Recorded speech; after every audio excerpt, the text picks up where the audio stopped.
Taekwondo ailəsi üçün siz böyük bir dayaqsınız. Allah mənə imkan verdi ki, mən yarıda dayanmadım. Federasiya tərəfindən idmançılarımız üçün psixoloq dəstəyi varmı?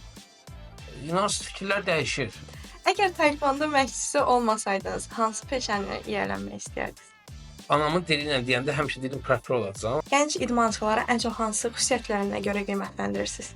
Təhlükəli yaş bir qrupudur. Sizcə hakimlərimiz ədalətlidir? Məqsədli deyil.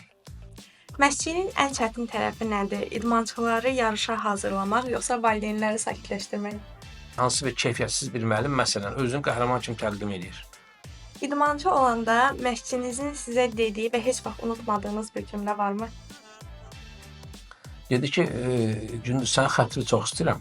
Mən yaxşı idmançısan, amma xahiş edirəm onu buradan apar. Oldumu ki, siz və çox duyğulanmısınız?